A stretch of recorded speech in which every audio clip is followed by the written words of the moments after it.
Bonjour à tous, dans cette vidéo, je vais vous présenter deux fonctions pour l'utilisation des chaînes de caractères.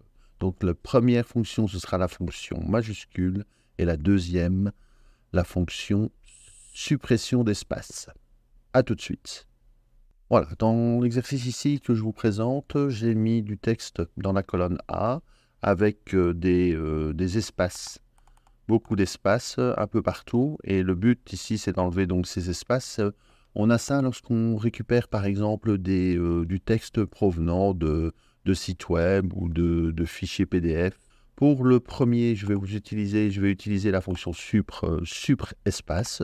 Et donc, supr-espace, comment on fonctionne? C'est très facile, hein. Vous allez avoir la fonction supr-espace, qui supprime tous les espaces d'une chaîne de caractères, c'est-à-dire le texte que vous avez, mais il ne supprime pas tous les caractères. Donc, il laisse un caractère. Si vous avez trois mots, eh bien, il va laisser un caractère entre chaque mot. Ainsi, bon, ben, ça ne colle pas tout, hein. Voilà, donc ce sont ce qu'on appelle la suppression d'espace superflu. Donc, je fais faire supr-espace. Je prends la cellule A5, je ferme ma parenthèse, je valide, et vous voyez que les caractères ont disparu. Si je redescends, donc je fais une recopie de la formule pour les autres cellules, et il a remis correctement les différents éléments.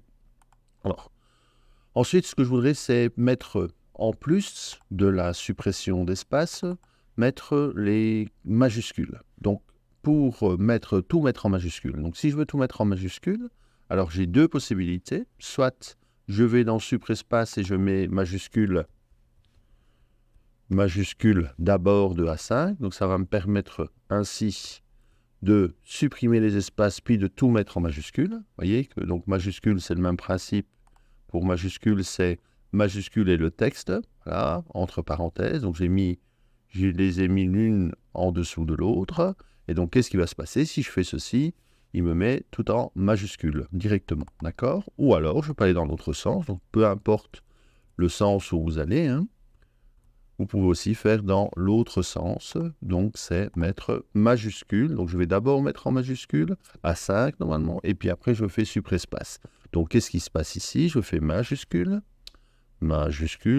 alors que je mette en minuscule ou en majuscule là, la fonction, peu importe, hein, lui, Excel comprend ce qu'on veut faire, et donc je fais majuscule de supr-espace, voilà, et donc je valide, il m'a fait exactement la même chose. Donc qu'on aille dans un sens ou dans l'autre, pas de problème. Voilà, je recopie, et vous voyez qu'ici, tous les éléments ont été mis, donc on a enlevé les espaces, et on a mis en majuscule.